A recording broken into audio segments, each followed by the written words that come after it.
Allahu Akbar, Allahu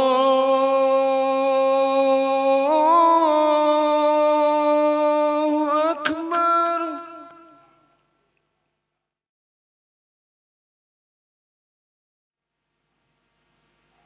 Bismillahirrahmanirrahim.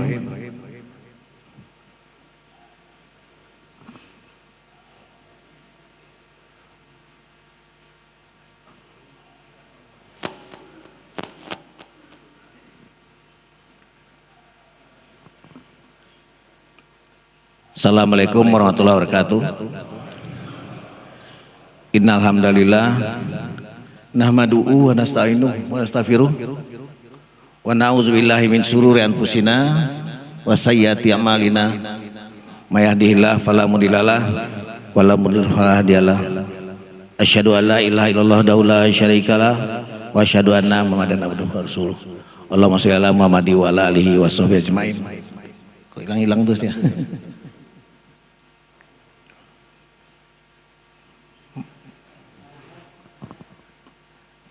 Tolong dek.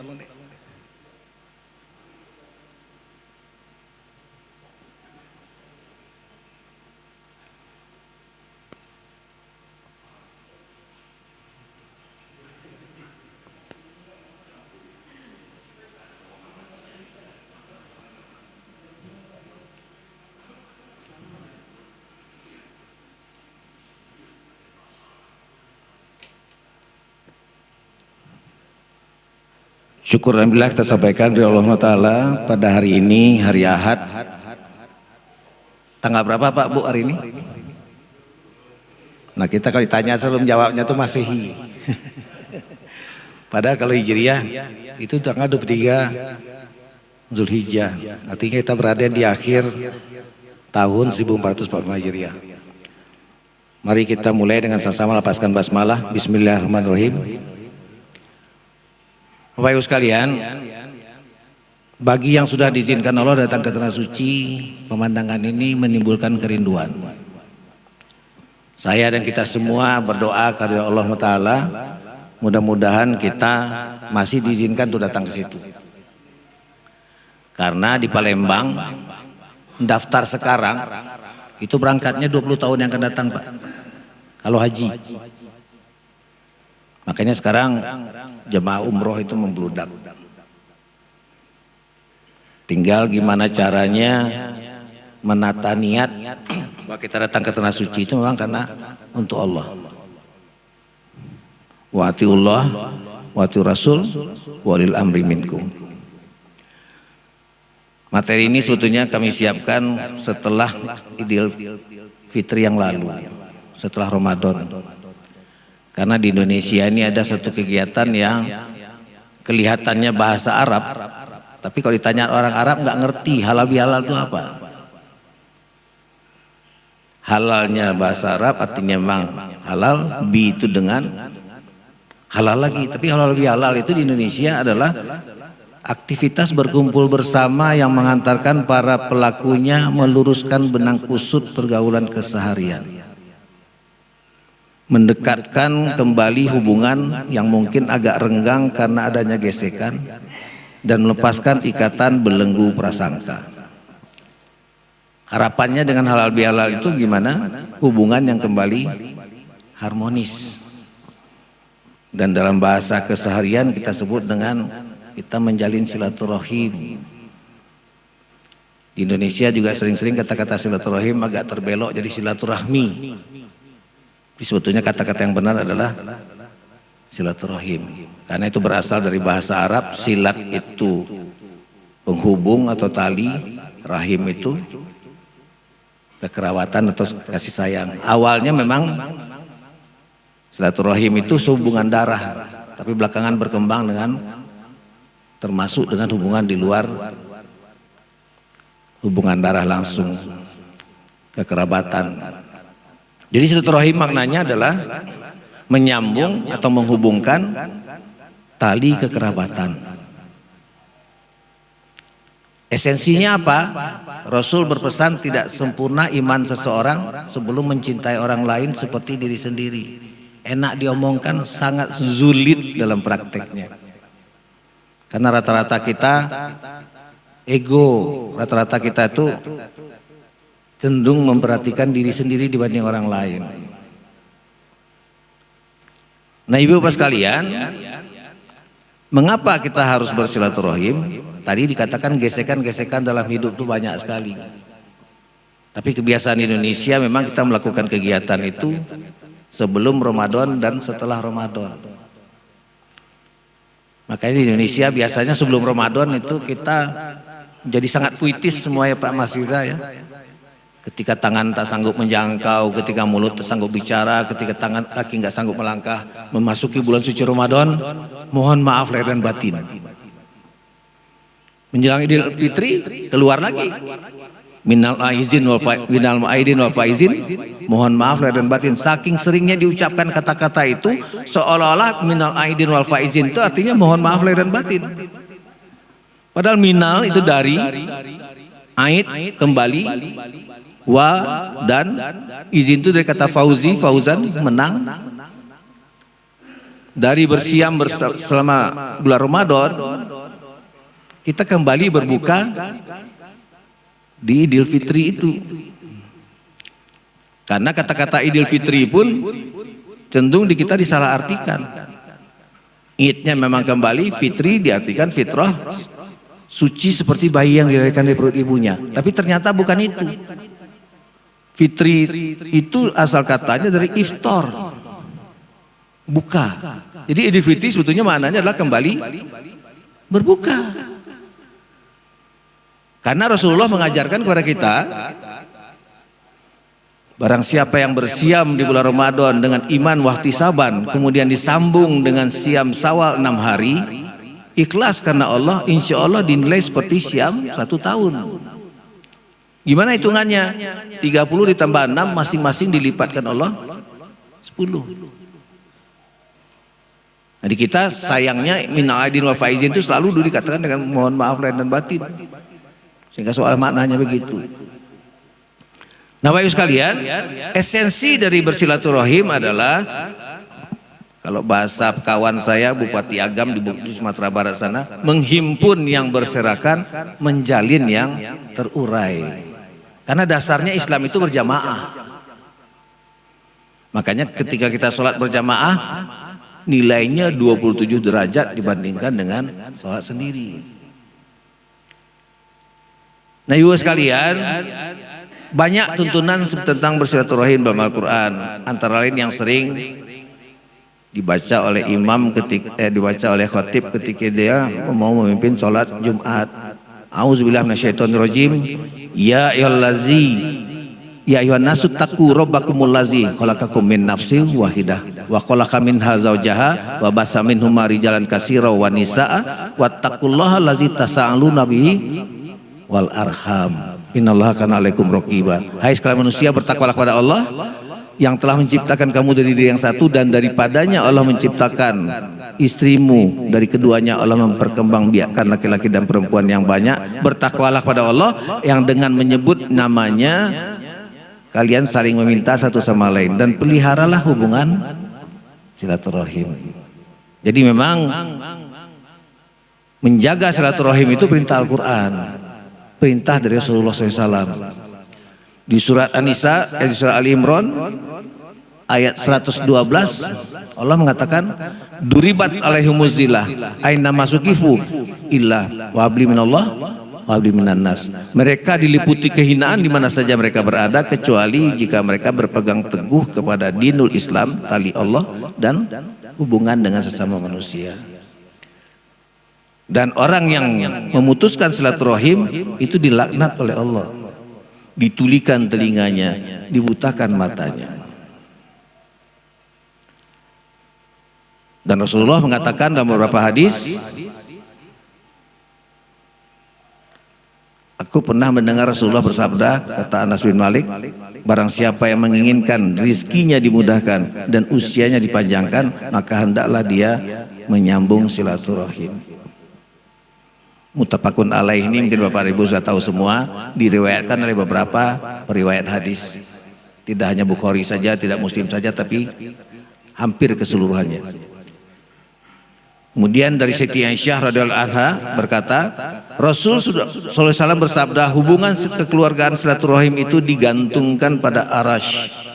Barang siapa yang menyambung silaturahim maka Allah akan menyambungkannya, dan barang siapa yang memutuskan silaturahim maka Allah akan memutuskannya.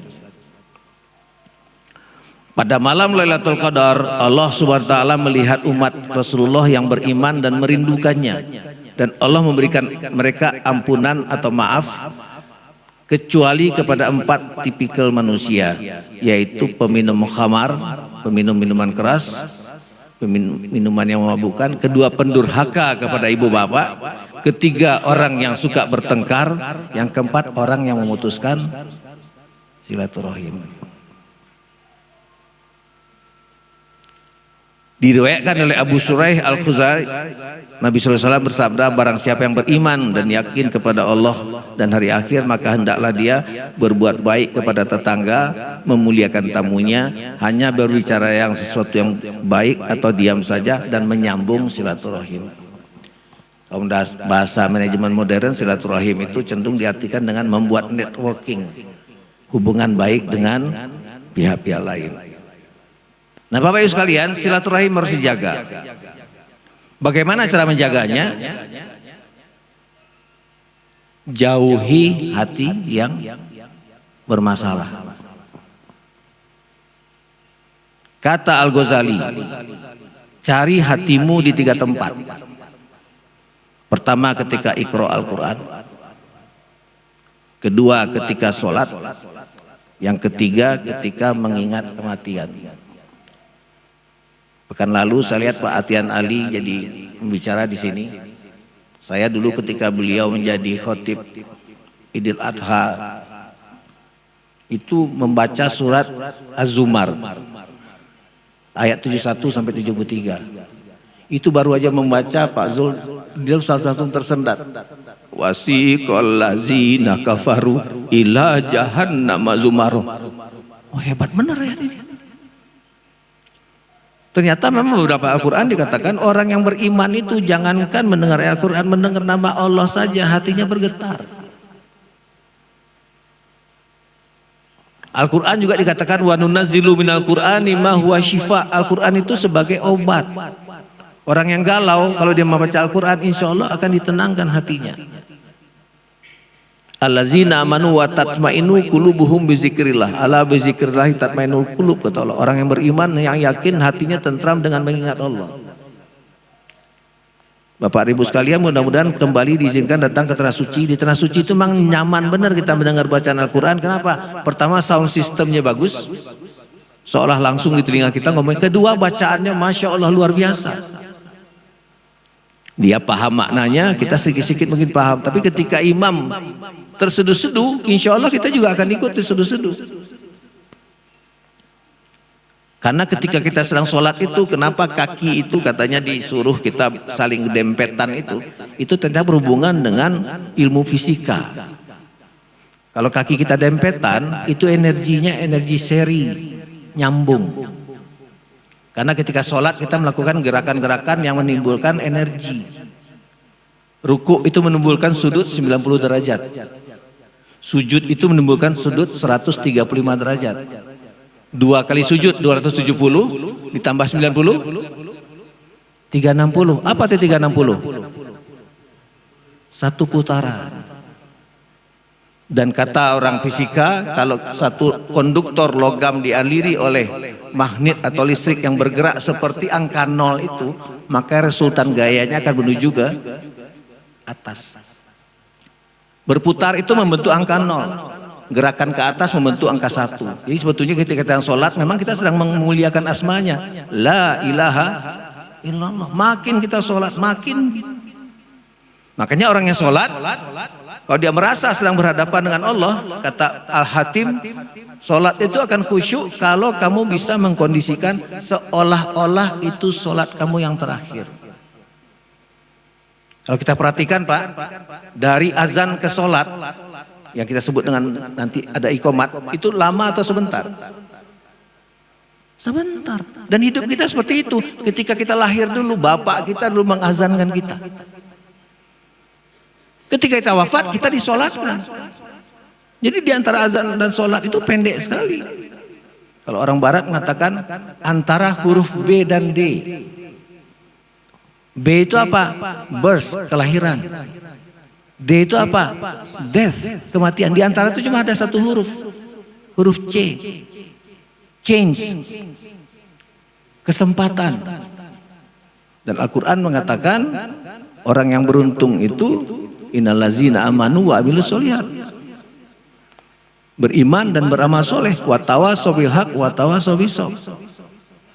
Nah, jadi orang yang sholat ketika membaca Al-Quran,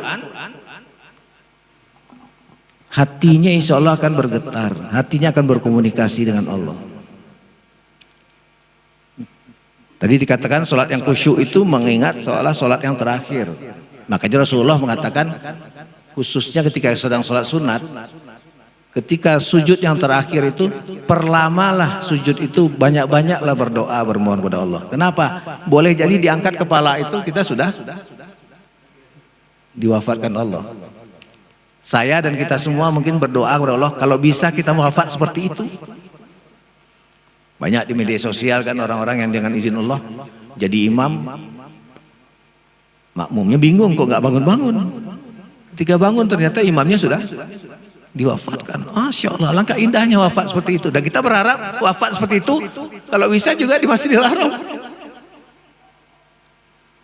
Nah, yang ketiga, ketika mengingat kematian, Rasul mengatakan kepada Khalifah Umar bin Khattab, orang yang cerdas itu orang yang selalu ingat mati, tapi dia mempersiapkan dirinya. Al-Quran mengatakan, ya ayyuhallazina amanu taqullah wal tanzur nafsum ma qaddamat lighad. Wahai orang beriman, hendaklah masing-masing diri mempersiapkan hari esok. Hari esok kita kapan? Enggak tahu, bisa-bisa 5 menit lagi. Bisa-bisa 1 jam lagi. Bisa-bisa 1 sehari lagi. Kenapa? Allah mengisyaratkan dalam Al-Quran semua yang berjiwa pasti mati. Kullu nafsin dha'iqatul maut. Jadi kalau kita ingat mati, kalau semua kita ingat mati, insya Allah kita akan tidak berani berbuat maksiat. Fama ya'mal misqala dzarratin khairan yarah wa ma ya'mal misqala dzarratin syarran yarah, kata Allah. Berbuat kebaikan sebesar zarah dicatat Allah, berbuat kejahatan juga dicatat Allah. Nah, kalau kita sebentar lagi mau mati, dirahasiakan Allah kematian kita itu agar kita memaknainya dengan senantiasa beribadah kepadanya. Menjelang tidur kita disunahkan Rasulullah itu berdoa bismika Allahumma ahya bismika umut. Maaf Bapak Ibu sekalian, kalau dibaca berulang-ulang dengan hati, nangis kita. Kenapa? Boleh jadi itu tidur yang terakhir. Makanya ketika dibangunkan Allah subuh tadi mau datang ke masjid ini, masih bangun kita, alhamdulillahillazi ahyana ba'da ma amatana wa ilaihin nusur. Tidak ada jaminan besok pagi masih akan hidup lagi. Tapi ketika hidup, Rasul mengisyaratkan muslim yang baik itu hari ini harus lebih baik daripada kemarin dan besok harus lebih baik dari hari ini. Nah, kalau di 3 tempat ini kata Al-Ghazali kita nggak menemukan hati kita, bermohonlah kepada Allah untuk diberikan hati yang baru, karena pada saat itu sebetulnya kamu sedang tidak memiliki hati. Hati bahasa Al-Quran sudah memang kolbu, kolaba itu artinya bolak-balik. Beda dengan jantung. Kemudian dalam hadits kursi kita paham semua ya, itu kalimat Allah yang tidak direkam dalam Al-Quran tapi diceritakan ulang oleh Rasulullah.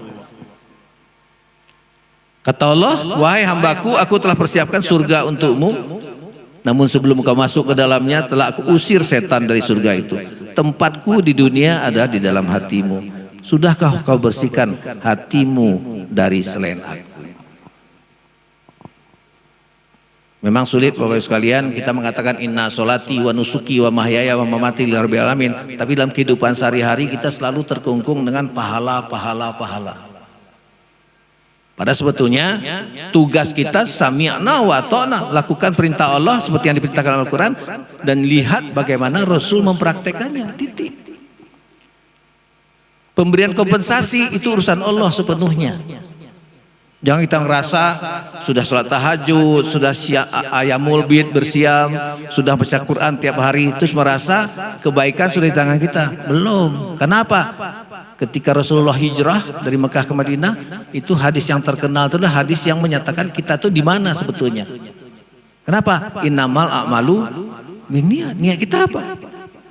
Kalau niatnya karena Allah, ya insya Allah. Tapi kalau niatnya untuk yang lain-lain, ria, nol. Nol dikali berapapun akan nol akhirnya. Nah, Bapak sekalian, untuk bersilaturahim, hindarilah hati yang bermasalah. Di dalam Al-Quran ada 5 level hati yang bermasalah ini. Pertama dikatakan hati yang berpenyakit. Apa itu hati yang berpenyakit? Kita mengenalnya dengan sebutan AIDS, angkuh, iri, dengki, sombong dan turunannya. Mau ngomong di antara kita kadang-kadang diganggu syaitan ketika berpakaian sedikit agak Islami dalam tanda petik. Itu kita lagi diganggu syaitan. Kenapa? Kita sering merasa kita lebih soleh daripada yang lain. Melihat orang pakaian biasa kita ngejek. Melihat orang nongkrong di pinggir jalan kita ngejek. Bapak Ibu mungkin kenal yang namanya Dik Doang. Saya lupa jari-jari atau apa dulu programnya di TV dulu. Itu si Dik Doang itu punya program di kampungnya itu banyak anak-anak muda yang malam-malam kumpul-kumpul. Tidak ada kegiatan, bahkan kadang-kadang sampai minum-minum. Dia bertekad orang ini mau saya pindahkan ke Al-Ikhlas, saya pindahkan ke masjid. Nah, untuk memindahkan orang di situ dia kan harus berbaur di sana, dia harus datang ke situ. Nggak cukup cuma mendakwahi lewat media sosial, saya datang, ajak mereka ngomong apa persoalannya. Nah, kawan yang melihat niat Sidik Doang itu pernah suatu waktu ngomong sama dia, kamu tahun lalu ketemu di sini masih nongkrong di sini. Katanya mau memindahkan, mengajak orang tuh masjid. Iya katanya. Buktinya apa? Kamu lihat enggak orang yang sekarang nongkrong di sini berapa orang? Oh iya dulu agak rame. Sekarang dikit. Saya bertekad tidak akan meninggalkan tempat ini sebelum semua yang ada di sini saya ajak ke masjid. Jadi kalau kita ngelihat orang berkumpul-kumpul, jangan kita berpraduga, wah dia enggak dekat dengan masjid. Jangan. Niatnya apa? Dia ngajak orang itu untuk datang ke masjid. Dan untuk ngajak orang harusnya kita berbaur dengan dia. Kita ikuti kebiasaannya Rasulullah kan gitu dulu. Ngajak orang ngomong, kemudian diajak datang ke berbuat baik. Nah, hati yang berpenyakit itu sering memang dimulai dari merasa lebih hebat daripada orang lain, merasa lebih soleh daripada orang lain, merasa lebih baik pada orang lain. Padahal yang nilai hati kita adalah Allah. Nah, berikutnya kalau hati yang berpenyakit ini tidak diobati, dia akan meningkat menjadi jelek lagi, menjadi hati yang mengeras. Silakan dicek nanti di surat Al-An'am ayat 43. Bukan keras hati bahasa Indonesia ya, tapi keras hati yang karena Rasul mengatakan kalau kita berbuat kejahatan, maka hati kita itu kan timbul satu titik hitam. Makin banyak kita berbuat jahat, makin banyak hitamnya. Nah, kalau nanti sudah tertutup hati itu oleh titik hitam, nah itu yang sebetulnya disebut dengan kafir. Kafir itu kan bahasa Inggrisnya cover, tertutup. Tertutup dari apa? Tertutup dari cahaya Allah. Di surat An-Nur ayat 35 Allah mengatakan dirinya nurun ala nur. Allah itu cahaya di atas cahaya. Kalau tidak ada cahaya kita tidak bisa lihat apa-apa. Nah, berikutnya lagi hati yang membatu. Surat Baqarah ayat 74. Hati yang berpenyakit tidak diobati meningkat menjadi hati yang mengeras, kemudian jadi hati yang batu, berikutnya lagi akan menjadi hati yang tertutup. Tertutup dari kebenaran Allah. Nah, level yang terjelek itu adalah hati yang dikunci mati Allah, qalbun mayit. Innallazina kafaru sawaun alaihim anzartahum am lam tunzirhum la yu'minun khatamallahu ala qulubihim. Dikunci mati. Nah, orang-orang begitu dia enggak akan dengar lagi panggilan dari suara hatinya, panggilan azan, panggilan untuk ngajak kepada kebaikan. Kenapa? Sudah tertutup. Mah ngomong Bapak sekalian, kalau Bapak dan Ibu nanti diizinkan ke tanah suci, itu kan timbul perasaan kita, ya Allah, dari sekian banyak penduduk Indonesia ini Allah, alhamdulillah aku kau izinkan datang ke sini. Kenapa? Banyak yang lebih kaya, yang banyak punya duit daripada kita, enggak diizinkan Allah datang ke tanah suci. Walaupun memang berhaji itu mastata'tum bagi yang mampu gitu ya, tapi banyak jalan untuk menuju ke tanah suci. Seperti kita dulu di Pusri ya Pak Mas Riza ya, itu tiap tahun kita bertekad memberangkatkan 2 orang marbot masjid kita untuk ke Tanah Suci. Patungan kita membayangi mereka. Dulu waktu saya sering datang ke penjara, saya motivasi warga binaan itu, para narapidana itu, termasuk di Sukamiskin, kalau ada di antara kalian ini yang mampu menghafal Quran 15 juz, insya Allah hadiahnya umroh ke Tanah Suci. Kalau hafiz 30 juz, hadiahnya berhaji setelah keluar dari LP. Artinya apa? Jalan ke Tanah Suci itu macam-macam. Bisa dengan kemampuan sendiri atau dari pihak lain. Saya di Palembang sekarang Pak Mas Riza kalau jalan kemana-mana sekarang sering naik bus kota aja. Kenapa? Di Palembang itu kan yang di atas 60 tahun itu naik bis kota itu bayarnya cuma 50%. Sebelumnya lah digratiskan, sekarang 50%. Nah sering ngomong sama si sopir itu, karena sopir itu kan cerita dia di lapangan ini banyak yang dilihat-lihat. Saya bilang kalau Anda membawa sopir ini dengan selalu zikir kepada Allah, insya Allah akan ada kebaikan buat Anda. Apa contohnya kebaikan buat saya Pak? Loh bisa saja yang namanya wali kota membuat kebijakan tahun ini akan memberangkatkan haji sopir yang terbaik.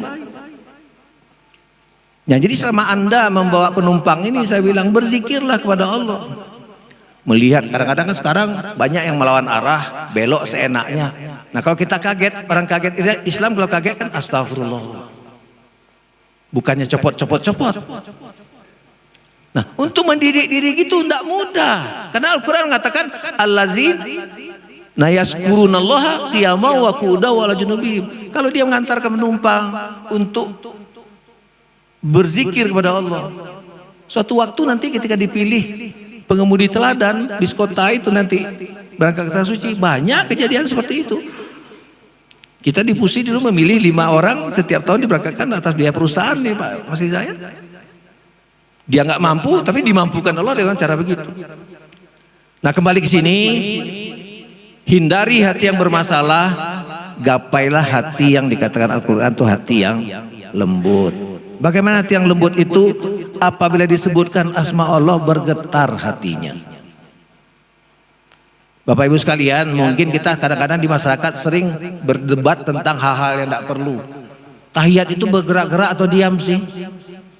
Salat kata Rasulullah, solu kama ra'aitumuni usolli. Salatlah kalian sebagaimana kalian lihat aku salat.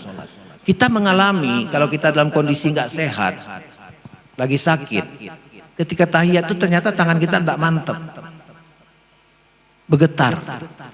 Nah mungkin sahabat yang pada saat meriwayatkan hadis itu ngelihat Rasul dalam kondisi sedang nggak sehat, ketika tahiyat bergetar. Orang Indonesia aja yang kreatif, kadang-kadang tangannya diputar-putar, naik turun. Walaupun sebetulnya kalau istilah Pak Abdul Somad, tidak apa-apa, bergerak-gerak naik turun atau kiri kanan semacam tidak apa-apa. Yang penting apa? Dia masih sholat. Yang keliru itu yang mana? Yang nggak sholat. Makanya di beberapa masjid pun ada kebiasaan yang setiap subuh misalnya membaca kunut. Ada yang tidak masalah. Kenapa? Kunut kan sunnah. Kalau imamnya berkunut, makmum harus ngikuti. Tapi jangan sampai imam tidak berkunut, makmum sambil marah-marah baca kunut sendiri. Al-Quran mengatakan di surat Bani Israil surat 17 ayat 36, wala taqfu ma laisa laka bihi ilmun. Jangan berbuat sesuatu tanpa ilmu. Inna sam'a wal basara wal fuad kullu ulaika kana anhu mas'ula. Sesungguhnya pendengaran, penglihatan dan hati akan dimintakan pertanggungjawaban. Di ayat lain Allah mengatakan innamal mu'minuna allazina iza dzukirallah wajilat qulubuhum. Orang beriman itu disebutkan Allah hatinya bergetar. Dibacakan ayat-ayat Allah kepada mereka bertambah-tambah imannya dan kepada Allah mereka bertawakal.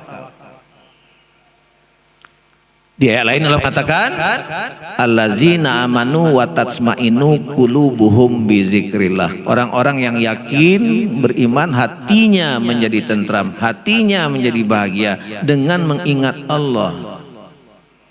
Dan mengingat Allah bukan hanya sekedar kalimat subhanallah walhamdulillah wala ilaha illallah Allahu akbar, tidak.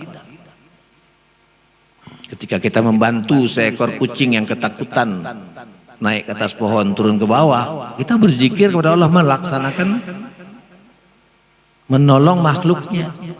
Dan ketika kita menolong makhluknya, Allah insya Allah akan menolong kita nanti. Intan surullaha ma yansurkum wa la yusakbit aqdamakum. Kalau kita menolong agama Allah, Allah akan menolong kita. Ketika kita menolong makhluk yang lain, Allah akan menolong kita. Makanya kalau kita sedang di lampu merah, kadang-kadang ada orang yang minta-minta. Kalau saya ngatakan kepada kawan-kawan, ikuti nurani kita, kasihlah dia 2.000 atau 5.000 atau 10.000. Kenapa? Yang memberhentikan kita di lampu merah itu Allah. Yang memberhentikan orang minta-minta di lampu merah itu Allah. Jadi kalau ada kesempatan, manfaatkan. Karena kalau kita ngasih 2.000, 5.000 atau 10.000, nggak pernah tuh yang menerima uang tuh ngomel kok cuma segini, dia terima. Bahkan orang-orang begitu jauh lebih bersyukur daripada kita. Dapat duit 5.000 rupiah, ya Allah, alhamdulillah dari tadi aku tegak di sini nggak ada yang ngasih saya. Pak Zul, Pak Mas Rizal lewat ngasih saya. Mudahkan urusannya ya Allah. Bisa nggak dia doa kayak gitu? Bisa. Saya teringat dengan satu cerita. Ali bin Abi Thalib itu kan sepupu Rasulullah, mantu Rasul, dan belakangan jadi khalifah. Itu khalifah yang paling miskin, Bapak sekalian. Waktu dia melamar Fatimah, itu mas kawinnya baju perangnya. Saking miskinnya sampai sudah 2 hari keluarga itu berpuasa. Di hari ketiga pagi-pagi seperti ini, Fatimah ngomong sama suaminya, suamiku sudah 2 hari kita berpuasa. Kalau hari ini nggak ada yang kita makan, 3 hari kita berpuasa hari ini. Maksud Anda gimana, Dek? Cobalah cari, usahakan, paling tak minjem. Kamu kan banyak kawan. Udah enak juga hatinya Pak Ali kan. Terus dia nyari. Ketemu dengan kawan yang meminjamkan uang 8 dirham. Dirham itu uang perak. Kalau emas kan dinar. Pada saat itu 8 dirham itu cukup untuk makan selama sepekan. Pulanglah Ali ke rumah mau memberikan 8 dirham itu kepada Fatimah. Tapi dengan izin Allah di tengah jalan ketemu dengan orang tua yang kelihatannya udah sangat lemah karena udah nggak ada energinya. Terus orang tua ini ngomong, "Nah, anak muda, sedekahilah saya. Saya sudah 3 hari nggak makan." Apa dalam pikiran si Ali? Oh, bapak tua ini sudah 3 hari, kami baru 2 hari. 8-8-nya itu dikasihkan pada orang tua itu. Sampai di rumah Fatimah nanya, "Suamiku dapat pinjaman enggak?" "Alhamdulillah dapat tadi." Kata istrinya Fatimah, "Alhamdulillah kita mau bisa makan hari ini." Tapi Ali terus nyambung, "Maaf Dek, di tengah jalan tadi ada yang lebih susah dibanding dengan kita." Kenapa? Dia 3 hari enggak makan, kita baru 2. Jadi aku berikan semuanya. Sebagai seorang istri yang soleha, Fatimah diam aja. Ya udah kalau gitu apa boleh buat. Menjelang zuhur Rasulullah datang ke tempat mereka. Mereka ada sepakat nih suami istri. Nanti kita minta bantu pada Rasulullah, pada ayah. Belum sempat minta bantu, azan zuhur. Mereka sholat. Setelah sholat pun Ali belum sempat ngomong, Fatimah belum sempat ngomong, Rasul yang duluan menyampaikan tangan. "Aku sudah lama nggak datang ke sini. Gimana kalau hari ini aku makan di sini?" Ali udah langsung pucat aja kan, apa yang mau dikasih sama Rasulullah? Tapi karena di depan mertua, enggak mau kehilangan muka kan, ngomong sama istrinya, "Fatimah, tolong siapkan makanan." Kalau kita jadi Fatimah pada saat itu pasti komentar kita, "Apa-apaan suami aku ini? Kita 2 hari enggak makan, dapat pinjaman dikasih sama orang lain, sekarang untuk memberikan untuk ayah." Tapi karena istri yang solehah, konon kabarnya dalam artikel dikatakan Fatimah pergi ke belakang. Tidak tahu seperti apa pancinya, seperti apa kompornya pada saat itu dikatakan dia memanaskan air. Tapi apa yang terjadi? Dengan izin Allah tidak lama setelah ditaruh air ditaruh di atas kompor itu tercium bau yang wanginya itu menghilangkan rasa lapar sama 2 hari tadi. Dan kalau kita jadi ahli pun mesti mikir, "Oh ternyata dia ada simpanan. Kok nggak ngomong tadi?" Tapi Rasulullah mengendurkan tangan. Apa kata Rasulullah? "Ali, Fatimah, selamat. Kalian lulus dari ujian Allah. orang tua yang tadi mengatakan sudah 3 hari tidak makan dan perlu dibantu itu adalah malaikat Jibril yang mengganti dengan makanan dari sorga. Jadi kalau kita ketemu dengan orang yang minta-minta, yang mendatangkan orang itu kepada kita adalah Allah. Kita memakai kesempatan bahwa tidak, itu terserah kita. Kenapa kalau kita nggak ngasih sedekah, dia akan pindah ke belakang. Dan kita harus pandai-pandai melihat kesempatan itu. Kalau saya katakan sama istri saya, mudah-mudahan aja itu mereka Jibril yang minta-minta sama kita.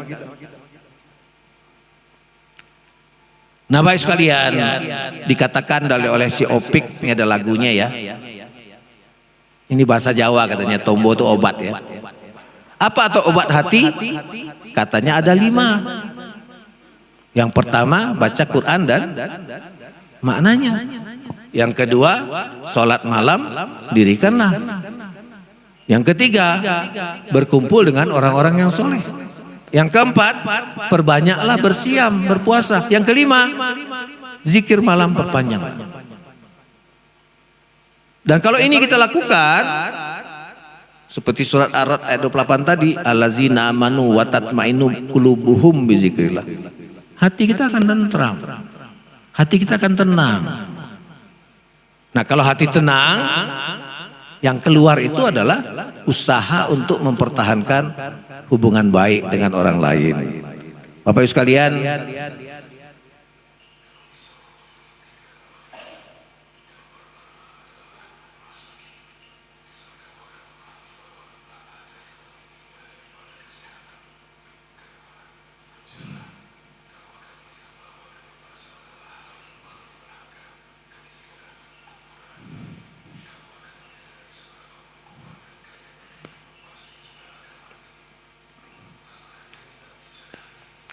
kesehatan, kemerdekaan, dan kesempatan untuk beramal baik. Sehat itu luar biasa mahalnya Bapak Ibu sekalian. Kalau ngelihat orang yang sudah di rumah sakit, yang sudah pakai oksigen, berapapun kayanya dia nggak bisa membeli kesehatan itu. Terus yang kedua dikatakan tadi, orang yang di dalam penjara, kemerdekaannya sudah tertutup. Yang ketiga tadi dikatakan, kalau kita datang lewat di kuburan, kita suatu waktu harus berpikir bahwa nanti isi kuburan itu adalah kita. Kalau kita melihat pengumuman kematian, innalillahi wa inna ilaihi raji'un, telah meninggal dunia, suatu waktu coba pandang bahwa yang ditulis itu adalah nama kita. Itu insya Allah akan membuat hati kita lebih tenang. Nah, wahai sekalian, bagaimana praktek silaturahim? Rasul mengatakan yang paling banyak membawa umatku ke dalam neraka adalah mulut dan diantara 2 kaki. Mulut dan kemaluan.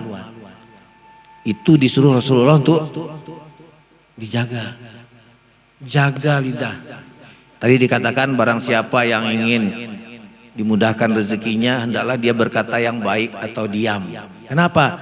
Kata orang Minang, kata nenek saya, mulutmu harimaumu yang akan mengerkah kepalamu. Makanya kita sedang tidak suci, kita sedang bertaharoh, yang pertama kali dibersihkan adalah mulut dulu, berkumur-kumur.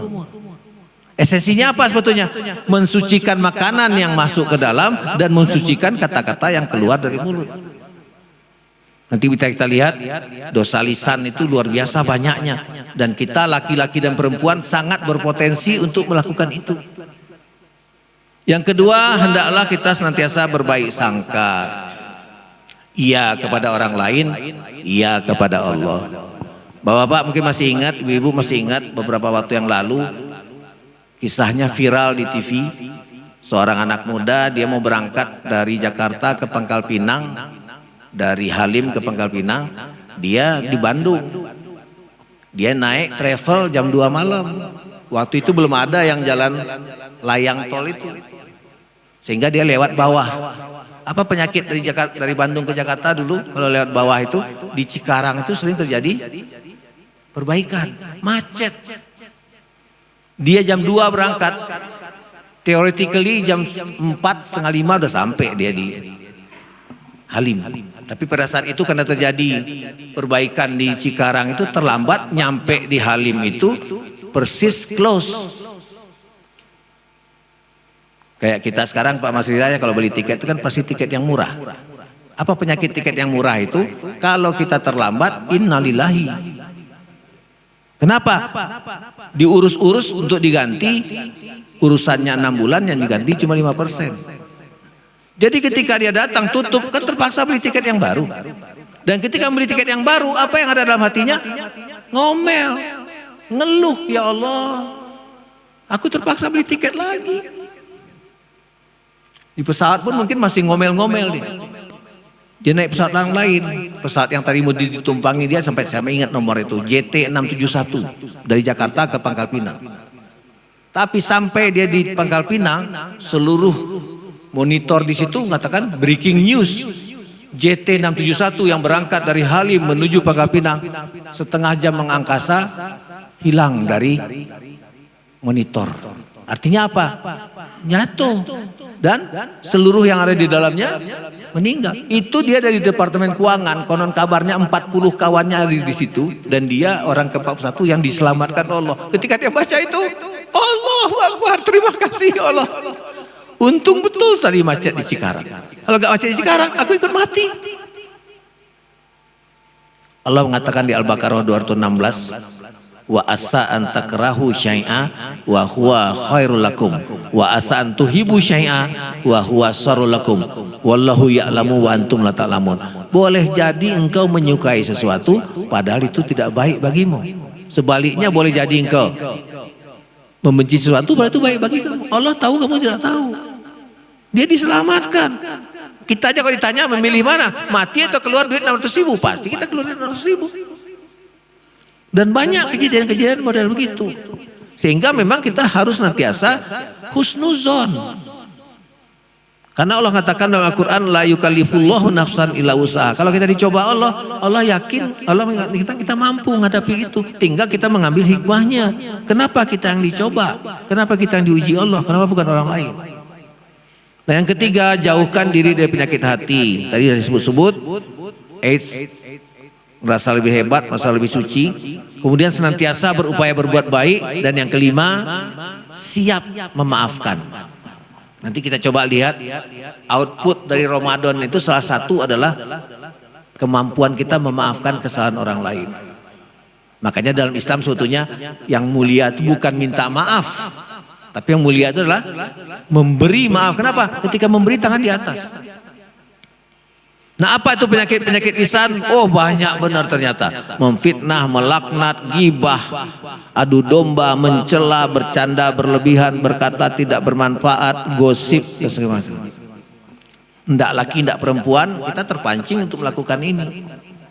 Makanya berwudu itu sebetulnya gambaran bahwa kita harus menjaga yang masuk ke dalam dan menjaga yang keluar. Kalau berwudu itu kan artinya tidak mencuci tapi taharoh. Taharoh itu apa? Mensucikan. Yang mana yang disucikan? Ya si Reza yang di dalam ini yang disucikan. Fa'alhamaha fujuruha wa taqwaha qad aflaha man zakkaha wa qad khaba man dasaha. Kita semua punya peluang untuk berfasik atau untuk bertakwa. Beruntunglah orang yang mensucikan jiwanya, merugilah orang yang mengotori jiwanya. Dan itu dilambangkan dengan anggota tubuh kita. Cuci mulut, apa yang dimakan, yang dikeluarkan. Cuci muka, pandangan. Mencuci tangan, perbuatan. Mencuci rambut, mensucikan pikiran. Mencuci telinga, mensucikan pendengaran. Mencuci kaki, mensucikan langkah. Sesuai dengan doa kita setelah berwudu, Allahumma ja'alni minat tawabina wa ja'alni minal mutatahhirin. Ini disucikan bukan kulit, bukan tangan itu, tapi jiwa kita. Nah berikutnya, hak sesama muslim kata Rasulullah itu ada 6. Yang pertama kalau bertemu ucapkan salam kepadanya. Hebat memang Islam mengajarkan kita untuk meraih kebaikan. Kenapa? Kalau kita datang ke satu pertemuan, kita menyampaikan salam, kita mengucapkan salam sekali itu sunnah. Yang ada di ruangan itu wajib menjawab salam. Cuman tolong dicatat, kita kadang-kadang lupa. Assalamualaikum warahmatullahi. Rasul ngajarkan kalau menjawab, jawablah dengan yang lebih baik. Kalau mengatakan assalamualaikum saja pun jawablah dengan waalaikumsalam warahmatullahi wabarakatuh. Kenapa itu doa? Dan sering-sering jawab kita tuh keliru ya Pak Zul, waalaikumsalam saja padahal isim dari salam itu assalam. Jadi kalau menjawab alaikumussalam sebetulnya, bukan alaikumsalam saja. Terus tolong dicatat, kalau dalam forum orang rame kita datang terlambat, jangan memaksakan diri untuk menyampaikan salam lagi. Kenapa? Kita mengganggu orang. Misalnya rapat di masjid, udah setengah jam melewat, datang kita masuk terlambat, assalamualaikum. Terpaksa yang lain menjawab itu sehingga yang dibahas jadi terlupa. Jadi etika kalau kita datang terlambat, yang nggak usah menyampaikan salam lagi. Kenapa? Islam tuh ngajarkan punctuality sebetulnya, ketepatan waktu. Ketika Ramadan orang berbuka bersama di sini mungkin waktunya 5.55. Ya 5.55 kita berbuka. Sebelumnya sudah datang ke situ.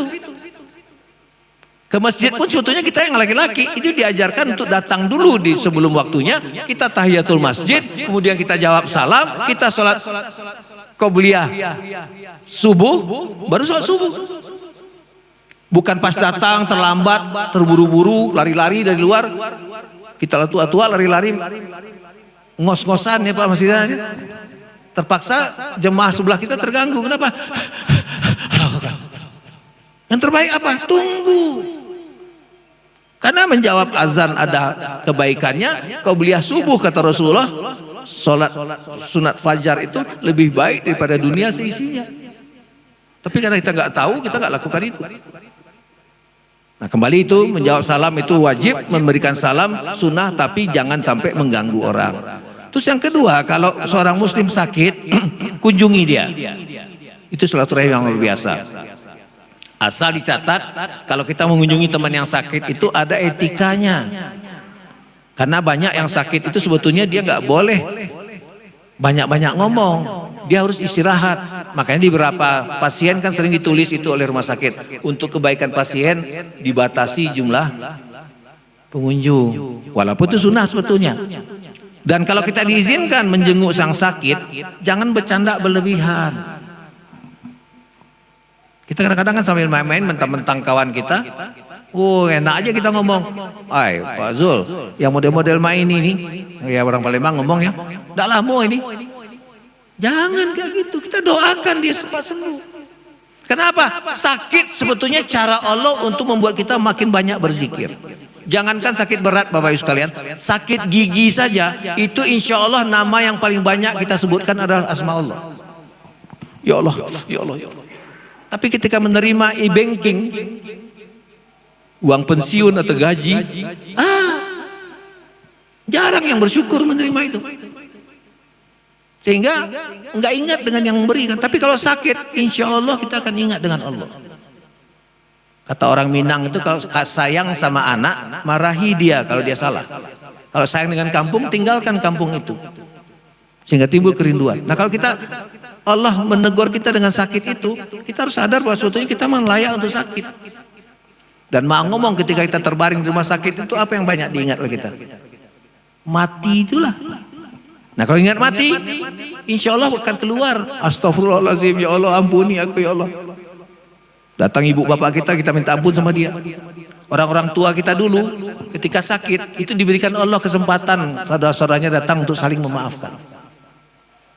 Kenapa? Ya boleh jadi itu memang sakitnya yang terakhir dan dia akan dipanggil Allah.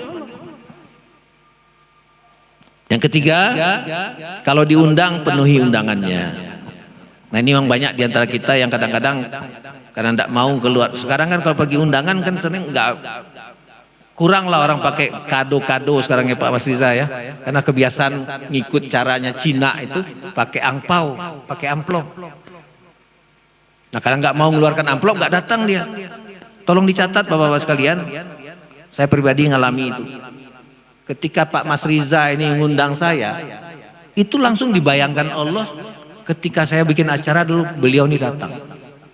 Saya akan balas kunjungannya. Sebaliknya kalau kita menerima undangan di seseorang yang tiap kali diundang tidak pernah nongol karena pelit tadi, ketika kita menerima undangannya, ada keengganan dia kita untuk datang. Dan Bapak bisa perhatikan di pesta-pesta itu ada pesta yang rame sekali, ada pesta yang sepi. Dan kalau kita cek yang sepi ini, ternyata dia ketika diundang nggak mau datang. Kenapa? Dia nggak menjaga silaturahim. Padahal yang mengundang kita itu kan tidak ada mengharapkan kita mengasih amplop. Yang dia harapkan itu kita mendoakan. Mudah-mudahan pengantin ini samawasa kita warahmah. Mudah-mudahan segera dikasih keturunan. Kan gitu kalau datang ke pesta. Kalau ngasih uang itu bonus. Tapi nggak ngasih pun tidak apa-apa sebetulnya. Tapi kalau diundang datang. Kan itu hak sesama muslim. Yang keempat, apabila bersin tuntunan Islam, kita disuruh mengucapkan alhamdulillah. Kenapa? Yang dikeluarkan itu penyakit. Dan kalau ada orang yang mendengar seorang bersin mengatakan alhamdulillah, dia harus menjawab kan? Yarhamukallah. Kalau jawaban dia kedengaran oleh yang bersin tadi, kita harus membalas lagi kepada dia. Yahdikumullahu ma balakum. Luar biasa Islam mengajarkan. Banyak kebaikan-kebaikan yang kita berikan tanpa mengeluarkan uang. Nah, yang keempat, yang kelima, kalau seorang muslim meninggal, antarkan jenazahnya. Antarkan itu bukan cuma sekedar mengantarkan ke kuburan sebetulnya. Yang terbaik itu kita ikut menyelenggarakan dari mulai memandikan, mengafani, mensolatkan, dan mengantarkan. Kenapa? Ketika kita melakukan itu, kita disuruh Allah sebetulnya untuk merenung, kalau aku mati nanti gimana ya? Kenapa? Yang kayak korban JT 671 tadi, boro-boro mau dimandikan, dikafani, disolatkan, ketemu pun enggak jenazahnya. Apabila minta nasihat, berilah dia nasihat. Watawasaw bil haq, watawasaw bis sabr. Sehebat-hebatnya orang pun, suatu waktu dia bisa dalam keadaan blank. Yang bisa mengingatkan siapa? Yang lain. Sama kayak kita nonton di Euro 2024 sekarang ya Pak Presiden, kita merasa lebih hebat daripada pemain itu. Kenapa nggak tebak sini, kenapa nggak tebak situ? Kenapa kita ngelihat aja? Yang di dalam situ sama kayak main catur juga. Kenapa dia nggak lihat langkah itu? Ya kita ngelihat di luar kan enak aja. Nah, orang-orang juga ketika timbul masalah, dia nggak lihat jalan keluarnya. Yang lihat kan siapa? Orang lain. Makanya kita watawasaw bil haq, watawasaw, dan itu merupakan sarana untuk bersilaturahim. Nah, Bapak sekalian, apa silaturahim yang tertinggi itu? Kita berbuat baik pada orang yang jahat kepada kita. Kita bisa memaafkan orang yang zolim kepada kita. Bapak mungkin tahu, masih ingat yang namanya Nelson Mandela, ketika dia ditahan oleh pemerintah pada waktu itu dia sampai diberi makanan itu pakai pispot oleh petugas sipirnya itu. Tapi dengan izin Allah ketika Nelson Mandela jadi presiden, yang mengasih dia makanan pakai pispot itu diundang datang ke istana, disediakan makanan yang enak. Sampai nangis sipir itu, minta maaf sama dia. Dan Rasulullah mengajarkan balas kejahatan dengan kebaikan. Orang berbuat baik, balas yang lebih baik. Kenapa? In ahsantum li anfusikum wa in asatum falaha, kata Allah. Kalau kamu berbuat baik itu adalah untuk dirimu sendiri. Kalau berbuat jahat itu untuk dirimu sendiri. Nah, Bapak sekalian, sedikit lagi. Output dari Ramadan, Allah mengingatkan kita di dalam surah Al-Imran ayat 133 135 sebetulnya sangat terkait dengan hubungan silaturahim. Wasari'u ila maghfiratin min rabbikum wa jannatin arduhas samawati wal ardh uiddat lil muttaqin allazina yunfiquna fis sarai wad darai wal kaziminal ghaiz wal afina 'anil nas wallahu yuhibbul muhsinin. Orang yang takwa itu Allah yang ngasih tahu ukuran dia berhasil apa tidak. Apa? Menafkahkan harta ketika lapang dan sempit, mampu menahan amarah, mampu memaafkan kesalahan orang lain. Nah, jadi sebetulnya ketika kita Ramadan kemarin, hasilnya silaturahim yang makin membaik harusnya, dan itu harus dipraktekkan. Bapak sekalian, sampai kapan kita bersilaturahim? Sampai mati. Dan kita ini kan camat semua ini, calon mati. Alhamdulillah kita dikasih umur sekarang seperti saya 64, 65, Pak Mas Ija juga gitu. Banyak yang nggak sampai umur segitu. Dan Rasul sudah ngasih isyarat sebetulnya umur umatku antara 60-70. Tadi yang udah dekat-dekat 70, ya kasar ngomong ya kita siap-siap lah. Walaupun sebetulnya mati tidak harus menunggu umur berapa. Kapan saja bisa terjadi, anak-anak bisa wafat, remaja bisa wafat, baru menikah bisa wafat.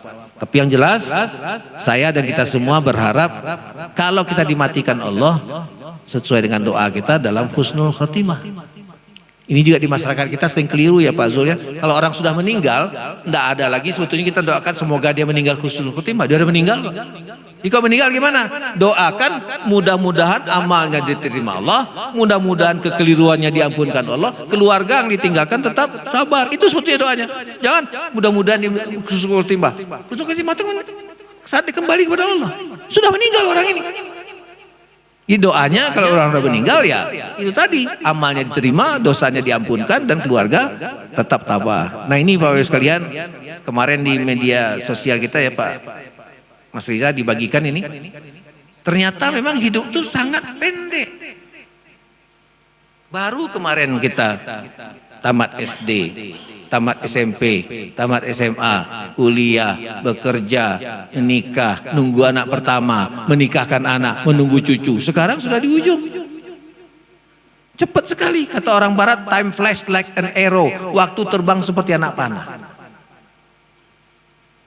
Saya masuk di Palembang itu di Pusidu 1 Januari 85. Pensiun 1 Februari 2016. 34 tahun, rasanya sebentar sekali. Kalau 34 tahun rasanya sebentar, bagaimana kalau sepekan lagi diwafatkan Allah? Bagaimana kalau sehari lagi diwafatkan Allah? Bagaimana kalau hitungan jam?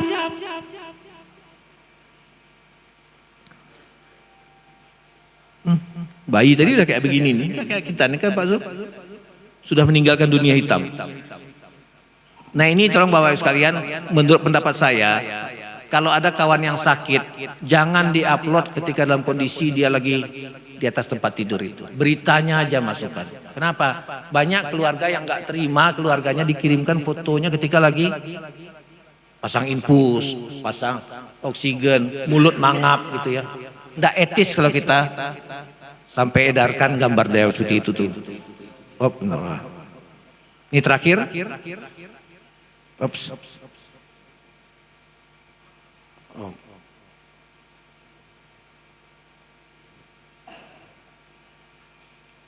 Lompat.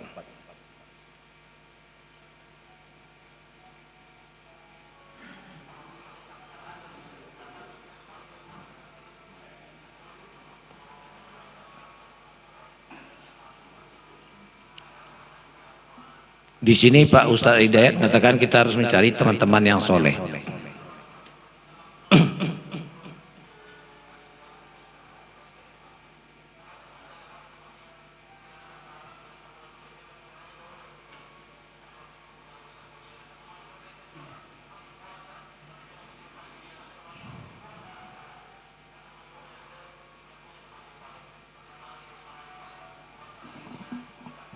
Jadi orang yang soleh itu dari kemudian nanti diberikan Allah untuk memberikan syafaat kepada temannya.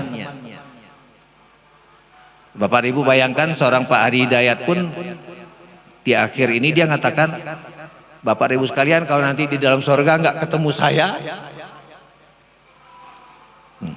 dia bilang, katakan kepada Allah bahwa Hadi Hidayat pernah ada dalam forum seperti ini.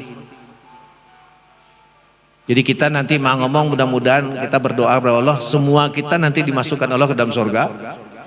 Tapi seandainya nanti kata beliau, Bapak masuk surga nih, nggak lihat si Reza di situ. Katakan kepada Allah, ya Allah, Reza pernah dulu berbicara kepada kami untuk mengingatkan kepada Engkau dan Rasul di situ ya Allah. Apa kata Allah? Cari dia, barangkali dia bukan di sini. Kalau tidak di surga pasti di neraka, disuruh ambil. Makanya dikatakan tadi tombol hati tadi berteman dengan orang yang soleh, itu tadi kita saling doa mendoakan, saling ingat mengingatkan. Karena orang itu nanti akan diberikan Allah kesempatan untuk mencari keluarganya, saudaranya yang nggak ketemu di dalam surga. Dan mudah-mudahan kita sebagaimana surat Az-Zumar ayat 74, wasiqal ladzina taqau ila rabbihim jannata. Orang-orang yang bertakwa itu nanti dimasukkan Allah ke dalam surga secara berombong-rombongan. Mudah-mudahan di antara rombongan itu terdapat kita-kita semua. Amin ya rabbal alamin. Mohon maaf kalau ada yang keliru. Kepada Allah saya mohon ampun. Wabillahi taufik wa hidayah. Assalamualaikum warahmatullahi wabarakatuh.